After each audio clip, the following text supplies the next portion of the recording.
그때 어느 왕비가 흑단나무로 만든 창틀에 앉아 바느질을 하고 있었습니다.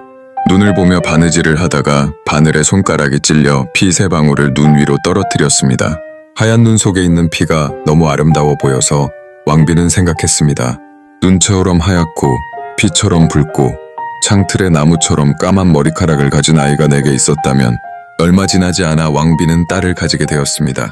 왕비의 딸은 눈처럼 하얗고 피처럼 붉었으며 머리카락은 흑단나무처럼 까매서 백설공주라고 불렸습니다. 그리고 아이가 태어나자 왕비는 죽고 말았습니다. 1년이 넘은 후 왕은 새로운 왕비를 아내로 맞이하였습니다.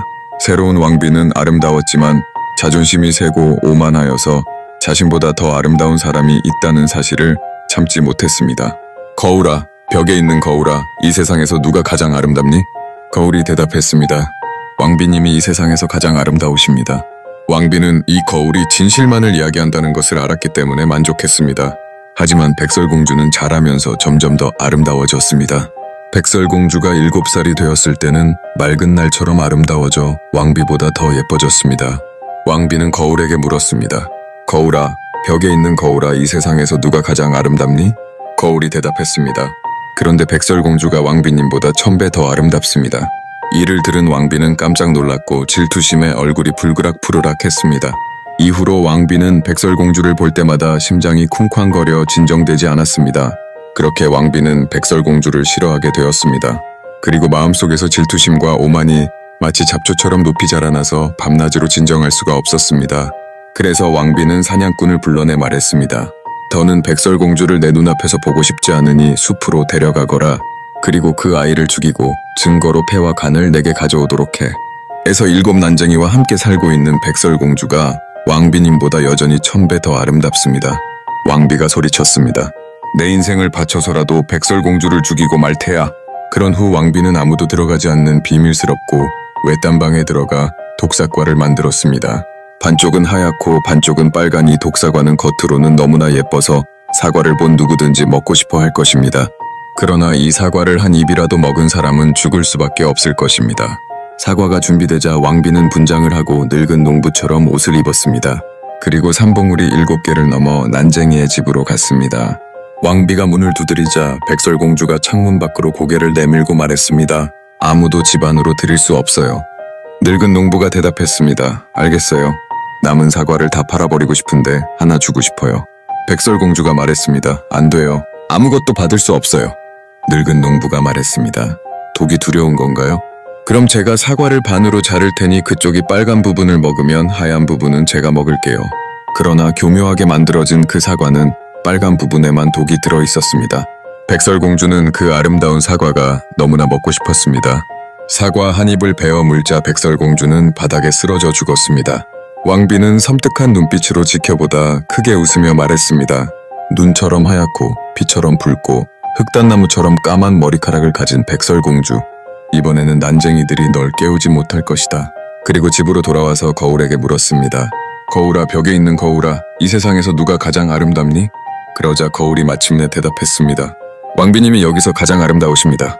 그러자 질투심에 찼던 마음이 그제서야 안정을 찾았습니다.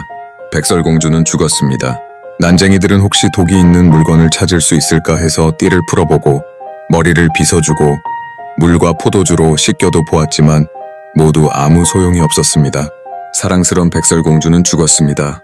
난쟁이들은 백설공주를 관에 눕히고 7명 모두 그 곁에 앉았습니다. 그리고 사흘간 백설공주를 애도하며 울었습니다. 난쟁이들은 백설공주를 묻어주고 싶었지만 마치 살아있는 사람처럼 생기 있어 보였고 뺨은 여전히 빨갛고 예뻤습니다. 난쟁이들이 말했습니다. 백설공주를 어두운 땅에 묻히게 할 순 없어. 난쟁이들은 어떤 방향에서도 보일 수 있도록 투명한 유리관을 만들어 올렸고 백설공주를 그 안에 눕혔습니다. 그리고 관 위에 백설공주의 이름을 황금색으로 적어놓아 왕의 딸이었음을 나타내었습니다. 난쟁이들은 관을 산 위로 옮겼고 난쟁이들 중 한 사람은 언제나 그 곁을 지키고 있었습니다. 그리고 동물들도 와서 백설공주를 애도하였습니다. 처음에는 올빼미가, 그 다음에는 까마귀가, 그리고 비둘기가 찾아왔습니다. 백설공주는 오랫동안 관 속에 누워 있었지만 변하지 않았고 마치 잠에 든 것처럼 보였습니다. 왜냐하면 백설공주는 여전히 눈처럼 하얗고 피처럼 붉었으며 흑단나무처럼 까만 머리카락을 가지고 있었기 때문입니다. 그런데 이웃나라 왕자가 숲속에 들어갔다가 하룻밤을 묵기 위해 난쟁이의 집으로 들어가는 일이 있었습니다. 왕자는 산 위에서 관 안에 있는 백설공주를 보았고 그 위에 황금색 글자로 뭐라고 쓰여 있는지 읽었습니다. 이어 왕자가 난쟁이들에게 말했습니다. 당신들이 원하는 무엇이든 줄 테니 이 관을 내게 주시오. 하지만 난쟁이들이 대답했습니다. 이 세상의 모든 금을 준다고 해도 관은 못 줍니다. 왕자가 말했습니다. 백설공주를 안 보고는 살 수 없을 것 같으니 관을 내게 선물로 주시오. 나의 연인처럼 존경하고 아껴주겠소. 그렇게 왕자가 말하자 착한 난쟁이들은 동정심이 들어 관을 왕자에게 주었습니다. 왕자는 하인들을 시켜 관을 어깨에 메어 나르게 하였습니다. 그런데 하인들이 덤불에 걸려 넘어져 관이 흔들리자 백설공주가 베어 먹었던 사과 조각이 입 밖으로 빠져나왔습니다. 그리고 잠시 후 백설공주는 눈을 떠 관의 뚜껑을 열었고 똑바로 일어나 생기를 되찾았습니다.